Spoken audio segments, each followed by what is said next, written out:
मस्त सगळीकडं लाली लाल पसरलेलं होतं आणि छान जांभळा, तांबूस आणि थोडंसं पिवळसर अशा छटामध्ये हे सुंदर असं दृश्य मनमोहून घेत होतं. आणि त्यात पक्ष्यांचा किलबिलाट आणि एक वरती बगळा फक्त उडताना दिसला. तर या ठिकाणी 3 कुत्रे बसलेले होते. इतके घाबरून चालत होते मी. बघा किती मस्त सूर्य उगवलेला आहे, झाडातून दिसत आहे. मस्त तारेवर पक्षी बसलेले आहे आणि सूर्य जरा थोडंसं आभाळामध्ये, त्याच्यामुळं त्याचं रूप अशा पद्धतीने दिसत आहे. अगदी बारीक छोटे पक्षी आहे. ती इतके आभाळभर उडत होते ना मग अशी, असं म्हणजे खूप उंचावर होते, असं ते फुलपाखरासारखे दिसत होते. जसा म्हणजे आपण डोळ्यासमोर बघतो एवढं मोठं फुलपाखरू, पण ते आभाळातूनच उडत होते ना, त्याच्यामुळे असं वाटत होते की फुलपाखरच उडत आहे. आणि आत्ता माझं सगळं आवरून झालेलं आहे. आज होतं सकाळचं पाणी आणि मग सकाळीच उठून लवकर पाणी भरलं. त्याच्यानंतर गेली होती फिरायला आणि त्यानंतर आले आणि हे सर्व झाडून वगैरे घेतलं. तर आता इथं नळी लावू राहिले, तर हे सगळं पाणी बाहेर येऊ राहिलं आहे आणि असं झालं आहे की ही टवटवीत व्हायला लागलेली आहेत. मग आता हे जर लईच वाढलं तर आणखीन एक मोठा प्रश्न येतो. तर हे पुन्हा काटावं लागणार आहे फांद्या, नाही तर खूप अडचण होते. तर चला, इथून तिथून झालं आहे. अक्काचं एक कवाचं झाडून झालं आहे, तिची तर रांगोळी पण झालेली आहे काढून. मस्त सडा वगैरे मारला पहाटे उठून त्यांनी. चला, आता आपल्या वावरामध्ये खत टाकायचं काम चालू आहे. ट्रॅक्टर आलेला आहे बघा आणि त्याच्यामध्ये खत आणलेलं आहे. वावरामध्ये ठिकठिकाणी खत टाकून नंतर मग ते पसरवलं जाणार आहे. पण सध्या आता ते ठिकठिकाणी एका जागी खत टाकायचं चाललेलं आहे. चला, पहिल्यांदाच आपल्या एवढ्या मोगऱ्याला फुलं आलेली आहे, तोडूया.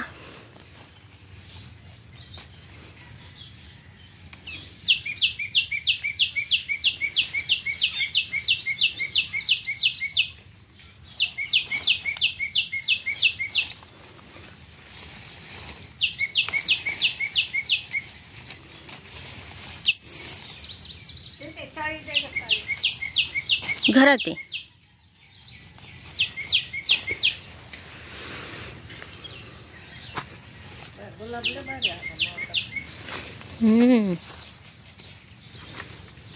त्याला कटिंग केली ना ग, तिची कटिंग केली. मग आता त्याला सारखं पाणी चालू आहे, शिवाय पाणी उडू नये म्हणून मी इथं हे काय म्हणतात पानं टाकलेली आहे. अजून यांना खत झालं तर लय भारी मोगरा येईन, टप्पुरा.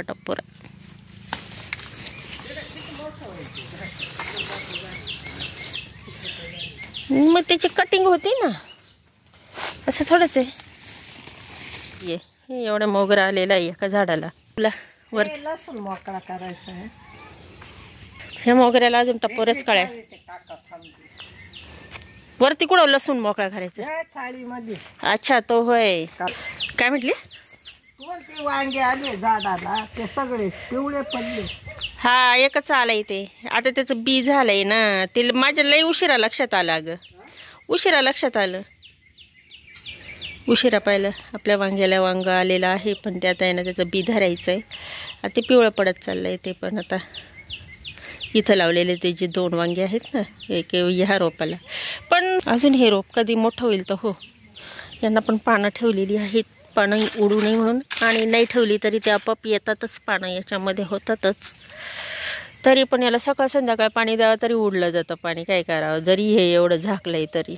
असं आपलं हे छोटंसं पपईचं झाड आहे आणि ह्या पपईच्या झाडाला मस्तपैकी फुल आलेलं आहे. तर बघा, मस्त फुलं येऊ राहिलेली आहे. सर्व मिरच्या लाल झालेल्या आहे. इकडं पण लाल झालंय सर्व.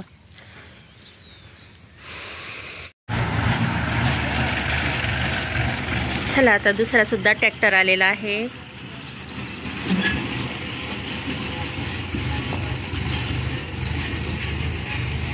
वावरात खत टाकायचं आहे आपल्या. हे पहा, आता आपण इथं नांगरून घेतलेलं आहे ना, तर आता इथंच नाही, आपल्याला सगळ्या वावरांमध्ये म्हणजे शेतांमध्ये काय करायचं आहे, खत टाकायचं आहे. आता ते खताचं ट्रॅक्टर आलेला आहे, तो तिथं उभारून द्यायचा आहे म्हणजे, आणि नंतर तो पांगवायचा आहे. पांगवायचं कसं, ते टोकऱ्याने पांगवायचं आहे तिथे, त्यामुळे पण माणसं बोलवायचे. मग बहुतेक हेच असणार आहे, यांच्याकडनंच करून घेऊ राहिलेलं आहोत आपण. खत घेतलेलं आहे. आता हे पहिलं शेत चालू आहे. या शेतात आता हे ठिकठिकाणी, आता ते पण तिथं गंज दिसतोय असा, तो छोटा छोटा गंज टाकलेला आहे. पूर्ण सगळं नाही. आता वाजले सकाळचे 9. मी आवरतच होते आणि म्हटलं चला एक क्लिप घ्यावा इथं, आपलं काय काम चालू आहे अपडेट द्यायला. तर थोडं करून टाकताय बरं का, म्हणजे एकच ट्रॅक्टर पण एक छोटा गंज प्रत्येक ठिकाणी घालताय, 4 ठिकाणी. आणि हे शेणखत कसं असतं, अगदी काळ्या स्वरूपात असतं बरं का. हे पहा, आता हे असं झालंय, तर अजूनही याच्यापेक्षा काळं राहतं.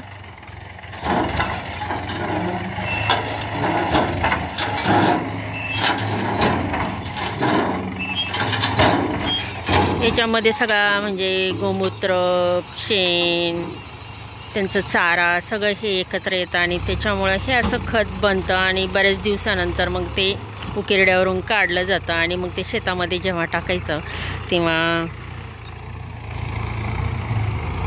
हे बघा असं काळं आहे. अजूनही पूर्ण काळं होतं बरं का. आता हे इथं गंज घातलेलं आहे, ते पण तिथं एक गंज घातलेला आहे, तिथं घातलेलं आहे, तिथं आणि तिथं. तर अशा ठिकाणी असं गंज घालून आता हा एक गंज झालेला आहे. आणि हे यामुळे काय होतं की शेतातील पिके आणखीन पोषक होतात, चांगलं पीक मिळतं. यासाठी हे खतं टाकावे लागतात. मग याच्यामध्ये सेंद्रिय खत पण येतं आणि शेणखत. तर आता इथं आपण अंदाज करू किती ट्रॅक्टर बसतं. हा 1 2 3 4 5 6 ट्रॉल्या बसतील इथं. 6 ट्रॉल्यांचं होईल. आणि मग काय, हे टोकऱ्याने घ्यायचं आणि असं भिरकायचं आणि टाकायचं.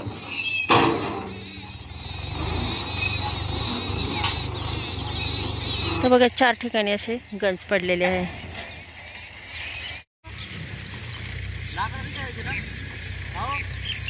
काका ते काय म्हणते,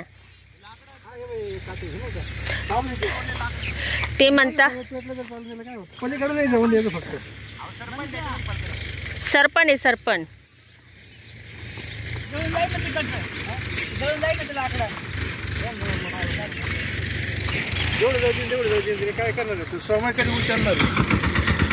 आणि टरबुजाचं पीक घेतलं, पण आता हे जे बाकीचे टरबूज लावलेले आहेत ना, हे घरी खायला केलेले आहेत. तर हे एवढे केलेले आहेत, 4-5 ओळीमध्ये लावलेले आहे. पण कसले काय कुत्रे इथं येतात ना, सारं ते उचकटून टाकतात. असं होतं, कारण ते थंड असतं ना, त्याच्यामुळं. हे काय किती कागद फाडून ठेवले त्यांनी. काका पण चालले आहे ट्रॅक्टरमध्ये.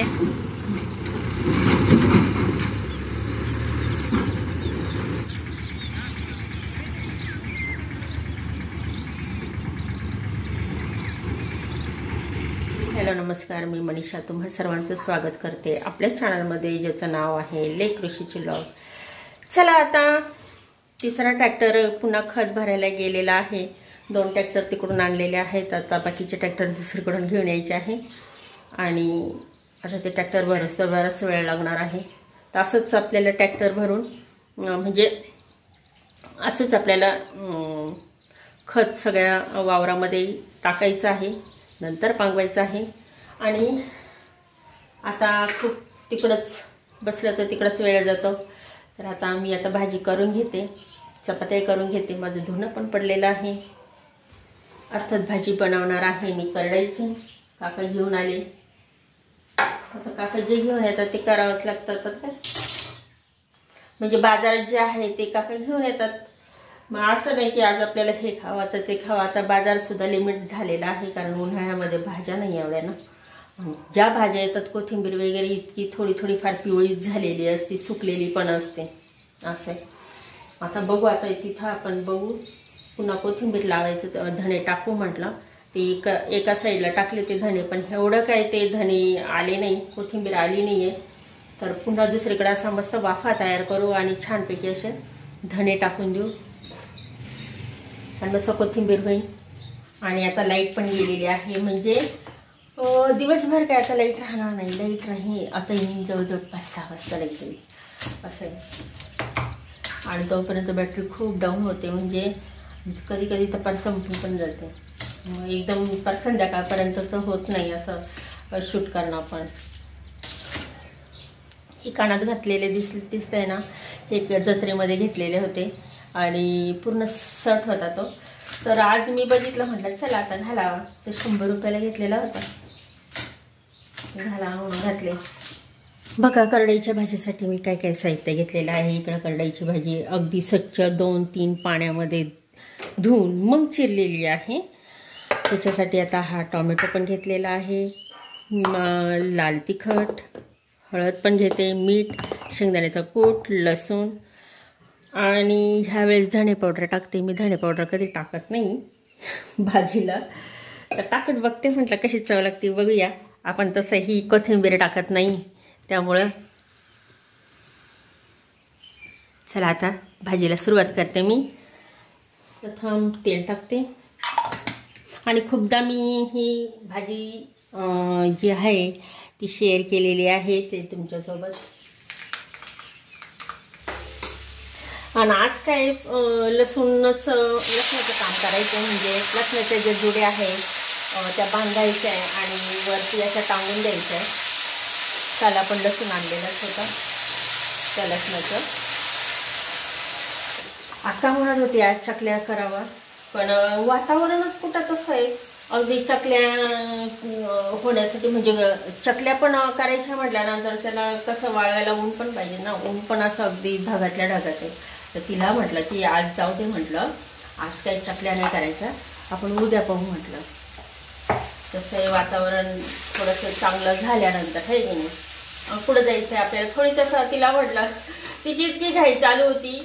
तिला म्हटलं अगं आपल्याला काही लग्नामध्ये रुखवताला काही सजावट करायची, काही कोणाच्या एवढी तू घाई करते, येईल दामादामाने करता. आणि तिचंही बरोबर आहे म्हणा की आणखी 2-4 दिवस चांगला पाऊस, म्हणजे 2-4 दिवस पाऊस सांगितलेला. आणि ते बटाटे सुद्धा काय होते जे आणलेले ते खराब होऊ शकते ना ह्याच्यासाठी. आणि मग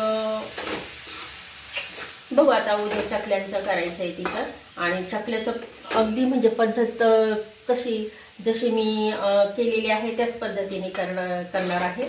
तर आता तिला मदत करते मी, मग काय करावं. काल पापड सगळे लाटून दिले तिला. आणि दुसरं म्हणजे तिला ते रेटता येणार नाही ना चकल्या पाडायच्या, म्हणजे त्याच्यामुळं ती म्हटली की मला ते रेटवून दे. ती सोऱ्यामध्ये घालायचं आणि मग ते करता येणार नाही ना, त्याच्यामुळं मग मला म्हटली.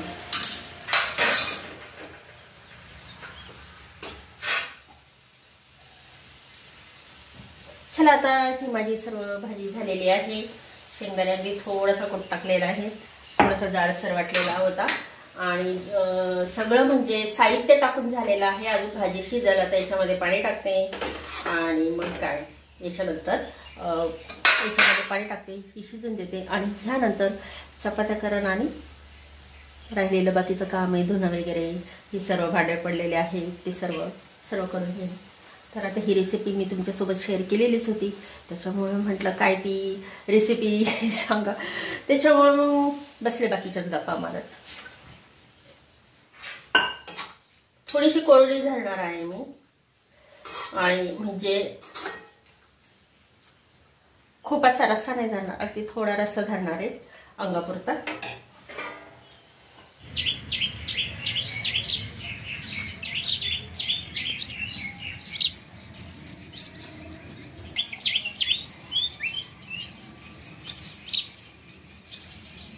मस्त गप्पा चालू आहे पक्ष्यांच्या.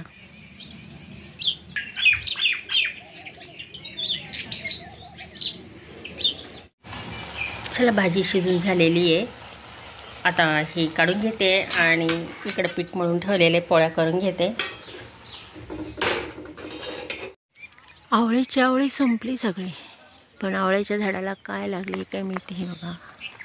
काय म्हणतात, अंडी अंडी अंडी अंडी, आणि त्या वर्तुळाकार आहे ना.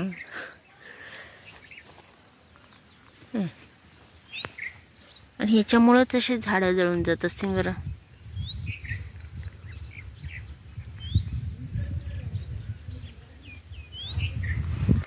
पाहायला गेलं ना तर हे त्या अंडीसारखे का काय.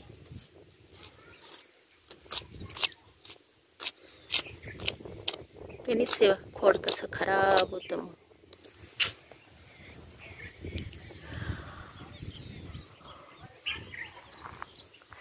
काका आहे ना, आता तो लसूण आणलेला आहे ना, त्याच्या जोड्या करायच्या आहे आणि टांगून द्यायचं आहे.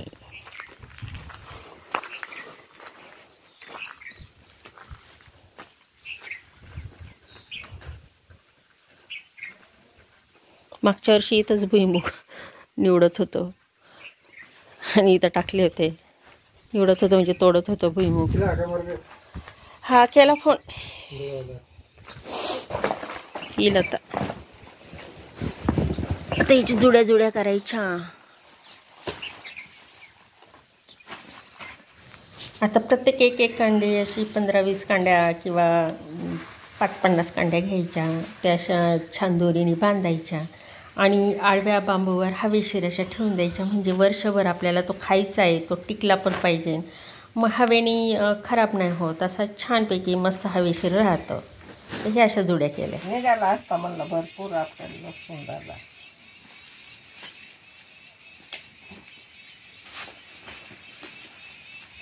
हा जो काढला होता ना, हा कोरड्या याच्यात काढलेला होता, पण पाणी देऊन झाल्यानंतर हे कसं असं माती माती लागलेली आहे.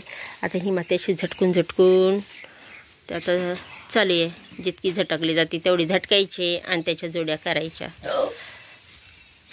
अजून तसा थोडासा ओलसर वाटतं. हे ओलं झालं आहे, पण हे आहे हा तर बिलकुल कोरडाच वाटतंय. थोडंसं काहीतरी अजून थोडंसं काहीतरी ओलसरपणा आहे, बाकी काही नाही.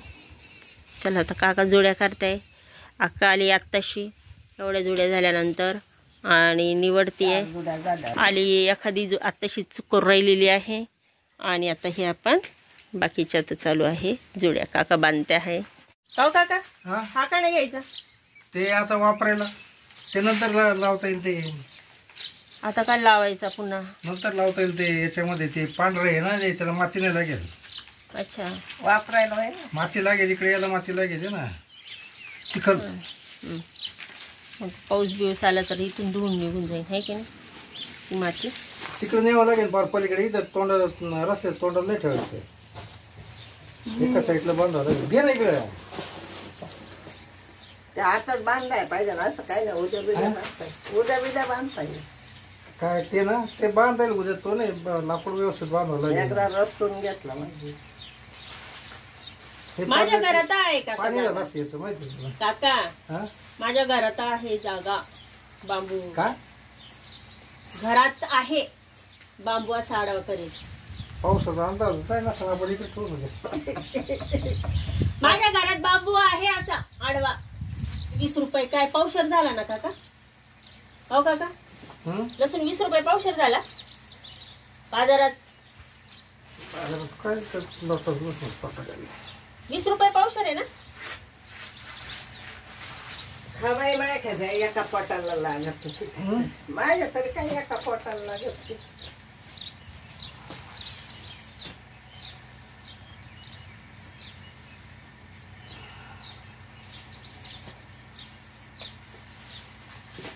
सोरा तिकडचे पुण्याला. ते घे बरं. ते पेंट टाकेल ते घे.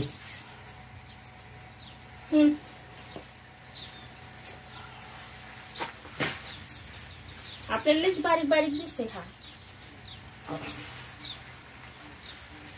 दिवाळीच्या याच्यात लावला असता ना, लय भारी आला. म्हणूनच तुम्हाला ते लावायचंच कळत नाही, त्याच्यामुळे लावला नाही तेच चालत. अजून किती बारीक होईल तो. ते त्यांच्या फुरसतीने लावतात लसूण. हे त्यांच्या मर्जीने चालतं त्यांचं काम. कुणी सांगितलं काही नको. जुळवून चांगलं झालं, काय वर खाली काय होतं खरं नाही बाई हा कशी नाही तर बघ ना कशी करू राहिली एक खालीवर खालीवर काय नीट काय कर काय ना. झालं हे? काय बरं बसले होते घरात इथं बोलावलं झक मारायला ठीक चल छोटं छोटं बहिण आपण व्यवस्थित दे. असंच केलं घे ना. तसंच केलं अजून घे याला थोडं. हात नाही. थोडं घे अजून व्यवस्थित ते कर. पिंडी घ्या अजून लगेच सगळं घे तुम्ही करीत होते मग करायचं मुदम फीस करून टाकेल हा त्यासाठी नाही खूप